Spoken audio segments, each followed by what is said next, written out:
pessoal, beleza? Tudo bem com vocês? Espero que esteja tudo bem e que vocês estejam tranquilos e muito atentos para o tema de hoje. A gente vai começar a falar um pouquinho sobre fatores mais recentes associados ao que a gente está chamando aí de crise política no Brasil. Porque vocês já devem ter percebido que, principalmente de 2013 para cá, uma série de manifestações, de insatisfações na população tem acontecido aí em função de uma série de fatores. A gente tem uma primeira aula que a gente fala de alguns fatores estruturais, que tem muito mais a ver com a história política do Brasil como um todo, e é interessante dar uma olhadinha nessa aula, né, para vocês se inteirarem mais do processo e saber que não é algo recente, um fato, né, de 2014, 2015, enfim, e que, na verdade, tem acompanhado a história do Brasil, uma vez que a nossa política tem algumas características, né, que fazem com que nós tenhamos aí, vez ou outra, momentos que a gente chama de momentos de crise. Mas aqui, falando das questões mais recentes, desta instabilidade política, que levou, obviamente, a muitas manifestações populares, né? Eu vou até falar disso numa outra aula, né, dessas manifestações e das pautas, né, ou seja, das reivindicações, né, que tem a ver aí com essa instabilidade. Claro que ela vai ter alguns fatores muito importantes que vão estar aí nos assuntos do dia. E é interessante vocês darem uma olhada porque isso pode vir a ser tema de redação, tema de vestibular, né, enfim. Então aqui alguns fatores que a gente pode considerar como recentes. O primeiro deles é a composição do Congresso Nacional. Isso aqui, obviamente, eu estou pensando principalmente a partir do horizonte de 2014, quando a gente teve o último processo eleitoral aqui no Brasil para os cargos de presidente da República, de governadores, senadores e deputados federais e estaduais, né? A gente está falando em 2015, então eu estou, né, me referindo a 2014 porque é o processo mais recente. E dentre este processo, né, dentro dele, o que acontece é que a gente vai perceber um certo descompasso entre os partidos, os deputados, os senadores, né, isso pensando em âmbito federal, entre aqueles que apoiam o governo e aqueles que não apoiam o governo. Eu vou até mostrar duas imagens para vocês terem uma ideia. A primeira imagem, ela vai mostrar a atual composição do Senado. Então vocês vão ver aí umas bolinhas, cada uma representando um senador, e elas estão separadas por cores diferentes para mostrar justamente de qual partido pertence cada senador. E eu vou mostrar depois uma outra imagem para vocês verem a mesma coisa, só que em relação aos deputados. Então vocês vão perceber que alguns partidos que são considerados de oposição ao atual governo, eles são aí, têm um peso significativo. E nos dois casos, se vocês pausarem e olharem direitinho as imagens, vocês vão perceber que tem um partido aí que se chama PMDB, que é um partido que tem muita força dentro tanto do Congresso quanto do Senado. Então, nesse sentido, o PMDB, ao longo aí do processo histórico da construção da democracia brasileira, ele é um partido que geralmente tem muito peso e ajuda até a decidir eleições.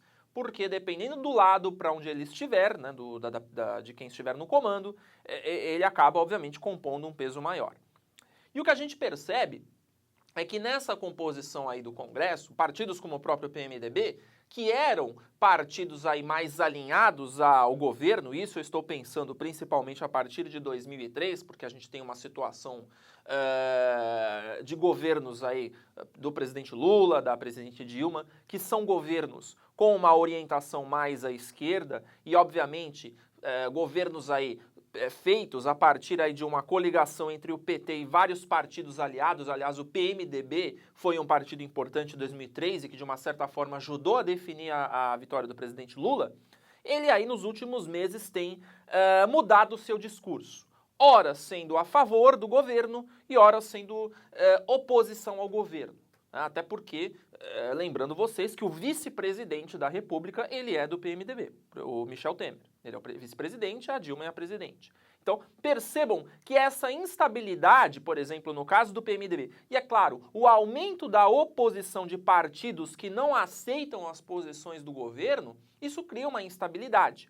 Porque o que a gente também observa, é algo que eu já falei numa primeira aula, na aula anterior, né, falando de fatores estruturais, é que muitas vezes, quando a gente está falando do âmbito político aqui no Brasil, a maioria aí dos parlamentares, das pessoas que estão envolvidas com o poder, elas estão muito mais preocupadas com os projetos de ascensão e de crescimento pessoal dos seus partidos do que projetos comprometidos com uma agenda nacional. Então, nesse sentido, existe um claro jogo de interesses. Então, obviamente, a gente vai ver em vários momentos, isso não vai acabar tão cedo, porque faz parte do processo democrático, né? Partidos que horas vão estar a favor, horas vão estar contra, vão aproveitar determinados momentos para puxar o tapete e tentar ascender ao poder, porque a gente vai ter eleições em 2016 e 2018, por exemplo. Então, é um verdadeiro jogo de empurra-empurra. Então, percebam que isso faz muito parte do processo político aqui no Brasil. Então, e é claro que isso vai contar com a conivência de alguns setores também. Tá? Mas percebam que esta não é uma situação inédita. A instabilidade política, ela nos acompanha desde os princípios da nova república ali em 1985. Tá? Então esse é um fator importante. Perceber a composição do Congresso. Outra questão, os partidos e projetos políticos, que eu já comentei com vocês, aquele fator, né?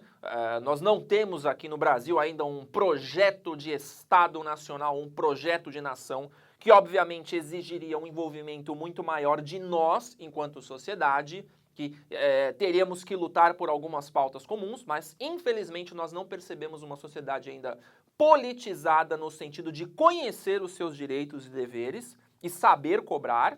Uma coisa é manifestar, outra é saber cobrar, saber o que você está pedindo. Então, nós temos esse problema, né? E é claro que nós temos do outro lado os partidos políticos atendendo a uma série de projetos que muitas vezes não são de interesse necessariamente da população.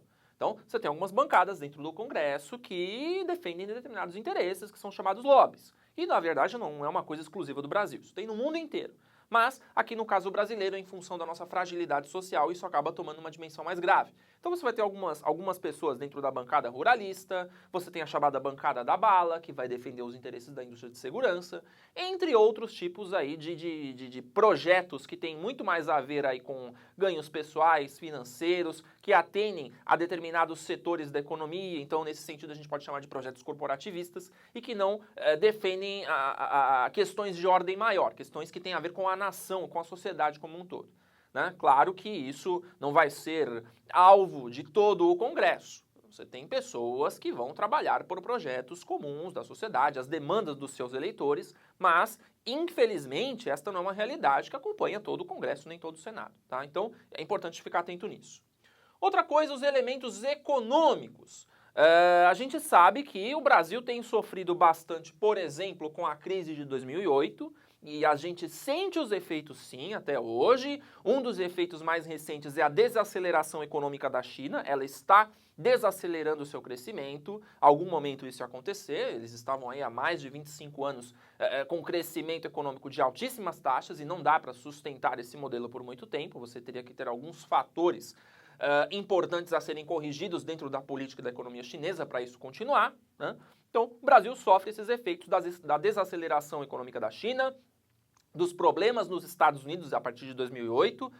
Então a gente está num momento de muita instabilidade internacional que faz com que o preço das mercadorias, o preço das commodities, né, que o Brasil é tão dependente, também afetem seriamente a economia. Então, nós temos sim um contexto internacional que atrapalha bastante. Alguns países recentemente aí têm tido crescimento muito elevado, não é? Alguns países africanos, por exemplo, mas a gente tem que analisar também que alguns desses países que têm hoje taxas muito altas, eles estão com taxas muito altas depois de anos de taxas baixíssimas ou negativas. Então, quando você está num cenário extremamente negativo, qualquer taxa de crescimento vira algo extremamente positivo. Né? Então, tem que tomar um certo cuidado, né? Às vezes alguns veículos de imprensa são um pouco tendenciosos nesse sentido, né? De mostrar os números sem o seu devido contexto, sem a devida análise do cenário macroeconômico de médio e longo prazo, né, e o passado, a história dos ciclos econômicos. Então tem que tomar cuidado. Então a economia também é um fator que atrapalha bastante para a instabilidade política e econômica do Brasil. Outra questão, aumento dos gastos públicos. A gente sabe que no Brasil, recentemente, os gastos públicos têm elevado muito. É claro que isso tem a ver também com o fruto de uma série de políticas sociais terem se desenvolvido no Brasil a partir aí de princípios dos anos 2000, né? Tanto em áreas como saúde, como educação, como habitação, mas é claro que tudo isso depende de dinheiro. E quando os gastos aumentam de maneira demasiada, sem saber, por exemplo, né, se o Estado vai ter condições ou caixa para executar todos os projetos, é claro que isso pode criar problemas e esse é um dos maiores entraves para o crescimento e para o desenvolvimento do Brasil. Como conciliar um aumento dos gastos públicos em setores estratégicos para o desenvolvimento da nação, sem ferir fatores como a dívida pública, né? Então é claro que nesse sentido a gente tem que analisar também que existem prioridades. Algumas prioridades, como saúde e educação, nós podemos dizer que são praticamente inquestionáveis, assim como os programas sociais que nós temos hoje, né?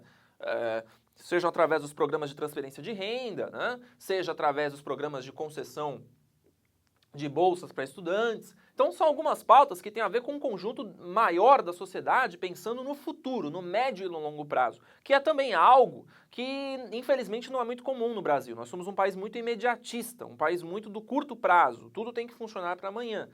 E a gente percebe que nas experiências históricas das nações que hoje são consideradas desenvolvidas, uma das suas principais características está associada justamente ao planejamento de longo prazo. Então, nesse sentido, os gastos públicos ou os investimentos públicos, eles têm que ser dimensionados justamente pensando aí no médio e longo prazo. Então, é claro que a gente tem esse problema, né, do aumento dos gastos, então o governo vai ter que encontrar uma forma, né, ou de aumentar a sua arrecadação para conseguir dar conta de atender aos gastos públicos ou então redefinir suas prioridades, cortando gastos, por exemplo, em setores que não são estratégicos, né? Por exemplo, aumentos de salários de congressistas ou projetos que têm interesses que atendem muito mais a determinados setores da economia ou corporativismo do que a população de um modo geral. Então, claro, tem que haver uma redefinição das prioridades, né? E claro que aí a gente também tem que associar isso a um outro fator,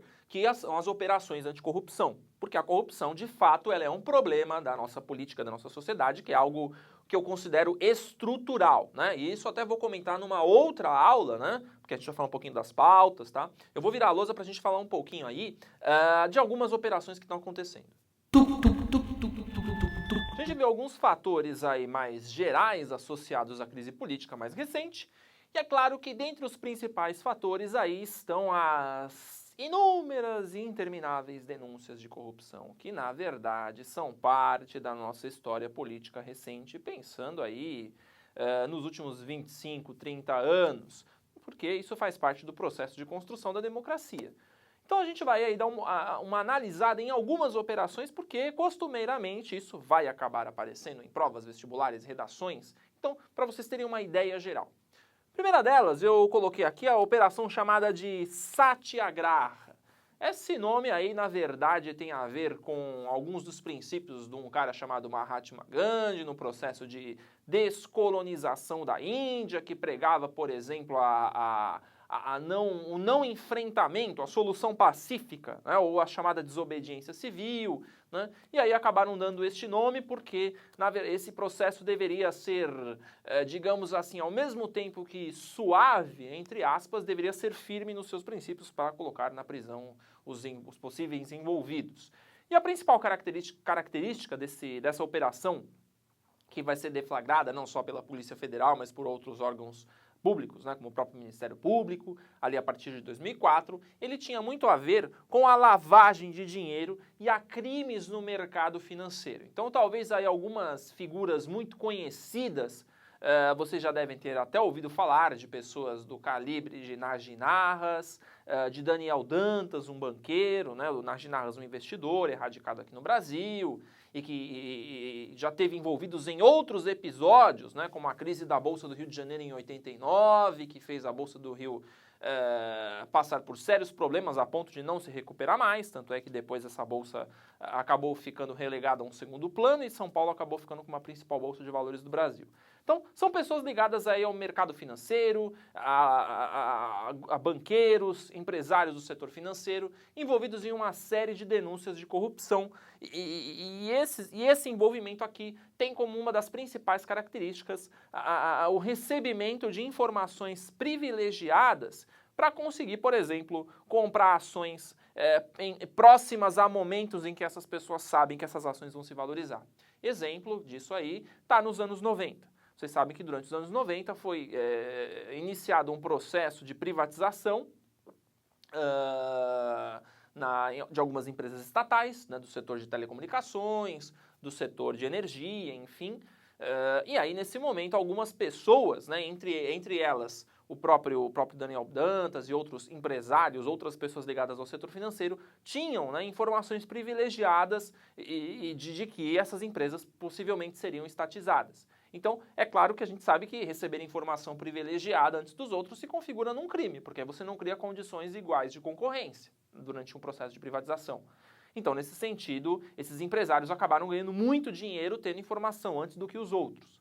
Aliás, dentro da estrutura de Estado, esse não é algo exclusivo. Isso acontece em vários momentos da história política do Brasil, porque o recebimento de informações privilegiadas vai priorizar alguns grupos. É a mesma coisa que eu falava para vocês. Olha, gente, a empresa X vai ser privatizada daqui a 10 dias. O que você vai fazer? Você vai arranjar dinheiro de todo jeito para comprar ações dessa empresa, porque você sabe que durante a privatização essa empresa vai aumentar de valor e você vai acabar ganhando muito dinheiro, né? Então, percebam que nesse processo aí, muitas pessoas ligadas ao mercado financeiro e ao recebimento de informações privilegiadas vão acabar aí sendo alvos de denúncia, né, de investigação e depois de prisões que vão continuar acontecendo depois de 2004 até 2008, pelo menos, né? Alguns processos aí estão sob investigação até hoje.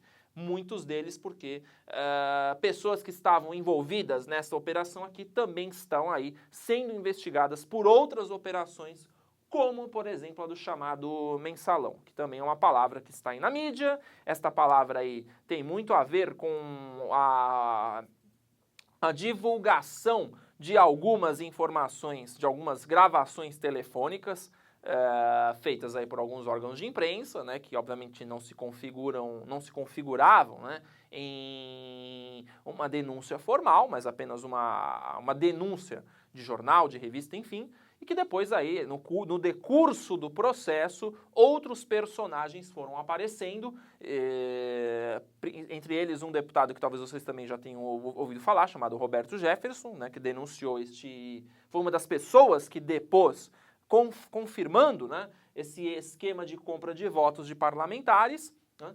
Aliás, esse é um detalhe também interessante, né? A principal denúncia reside no fato, né, de que alguns deputados dentro do Congresso, isso pensando num horizonte aí dos últimos anos, né, teriam recebido dinheiro do governo para aprovar projetos de interesse do governo. Né? E a gente sabe aí que nos últimos anos, aí de 2003 para cá principalmente, a gente sabe que a gente teve duas gestões, né? Duas gestões do presidente Lula e duas gestões da presidente Dilma. Né? E esse caso aqui recaiu mais sobre o presidente Lula, né? Acusando o governo de que o governo pagava alguns deputados para obter a aprovação de projetos de interesse do governo. Né? E aí, nesse sentido, por exemplo, Roberto Jefferson também aparece como um dos denunciantes. É claro que ele, por si só, também é uma figura altamente questionável, porque, por exemplo, ele esteve envolvido, por exemplo, na campanha que favoreceu o presidente Collor, mesmo quando o presidente estava sendo acusado de impeachment, né, investigado, e para que pudesse haver o impeachment, né, e ele era contrário ao processo, né, esse é um exemplo, né? Então, e é claro que a gente também tem, além da aprovação de projetos de interesse governamental, um outro detalhe que a gente tem que comentar também, né? Que, na verdade, este procedimento faz parte daquele cotidiano de alguns setores dentro do Congresso. Assim como o governo acaba, algumas vezes, fornecendo dinheiro para aprovação de projetos do seu interesse, você tem também lobistas, né? Então, não só o governo. Você, às vezes, tem empresas que doam dinheiro para candidatos elaborarem suas campanhas, e como eu já disse para vocês em outras ocasiões, empresas, pessoas, organizações não dão dinheiro para deputados sem interesses, por puro altruísmo, estão esperando alguma coisa em troca. Então, atribuir ao mensalão o único momento em que um congressista recebe dinheiro é, no mínimo, uma grande bobagem, né? A gente sabe que ao longo da história política, os congressistas se organizam algumas vezes nos chamados lobbies ou recebem favores ainda durante as campanhas, justamente com a intenção de votar apenas projetos de interesse daqueles que os financiam. Né? E, aliás, isso não é algo exclusivo do Brasil, isso acontece no mundo inteiro. Né? O que a gente tem que ressaltar é que esse processo aqui, ele obviamente deflagrou uma série de investigações, que essas são importantes, né? Justamente para coibir esse processo, porque aí é uma das formas de você combater a corrupção. Né? Então você tem esse cenário.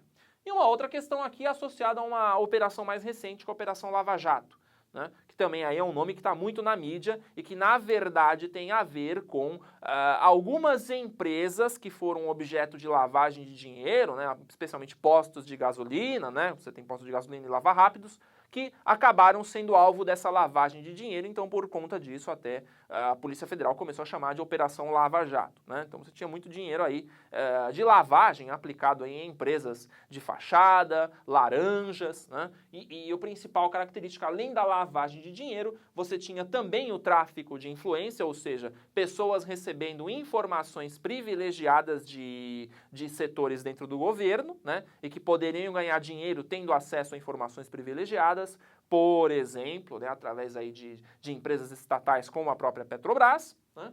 E, é claro, é o envolvimento de empresas estatais, talvez a maior delas aí, no caso, a Petrobras, né? Que é uma empresa aí gigantesca. Em 2010 ela teve uma capitalização, inclusive, recorde na história, né? Captou muito dinheiro no exterior. Então, obviamente, pelo seu tamanho, pelo seu gigantismo e, claro, pelo número de pessoas que trabalham para ela, é claro que dentro dos seus processos internos, a corrupção acabou aparecendo também, né? As denúncias de corrupção. E nesse sentido, a Operação Lava Jato também, ela tenta buscar, né, o maior número de pessoas que tenham, obviamente, sido beneficiadas com a chamada lavagem de dinheiro, né? E uma das formas, né, de você ter a corrupção dentro de empresas como a Petrobras é, por exemplo, através do recebimento de informações privilegiadas. Então, por exemplo, o governo sabe que há evidências da descoberta de uma plataforma petrolífera, né? Mas de uma bacia petrolífera. Mas esses dados ainda não foram divulgados para a mídia, para a população, enfim, não estão publicados, e algumas pessoas podem receber essa informação antes do que outras. Ou seja, ela sabe que essa empresa vai se valorizar em função dessa descoberta. Então você compra os papéis da Petrobras, por exemplo, ações da Petrobras antes de todo mundo, porque você sabe que você vai ganhar muito dinheiro, né? Um outro exemplo, né? Quando a Petrobras vai comprar peças e equipamentos para montar uma estação, uma plataforma petrolífera em alto mar, né? O que eu vou fazer? Algumas pessoas podem, por exemplo, aumentar o preço das peças, né? Então, se uma peça custa R$3, ela pode custar R$9, R$10, e você vai comprar dessa empresa, porque muitas vezes essa empresa está ligada a você, que embora seja, por exemplo, um diretor, uma pessoa com alto cargo, é amigo do cara, ou vai ganhar uma porcentagem em cima daquilo, né? Aliás, isso é muito comum quando a gente pensa em termos de corrupção, né? O superfaturamento, né? Então percebam que estes, entre outros elementos, vão fazer parte da Operação Lava Jato também, né? Que ainda está aí sob investigação, né? E é claro que eu poderia aqui citar muitas outras operações, né? Quando eu falei em tráfico de influência, eu poderia ter citado, por exemplo, os escândalos do BNDES a partir das privatizações dos anos 90, ainda na época do governo Fernando Henrique, que talvez tenha sido um dos maiores escândalos da história, né? Mas que acaba sendo esquecido em função aí de outros processos que vêm acontecendo ao longo do tempo, né? E é claro que muitas vezes isso também tem um envolvimento de agentes políticos, econômicos, da própria mídia, né? Então, você tem uma série aí de operações que vêm sendo empreendidas no sentido de combater a corrupção, tá?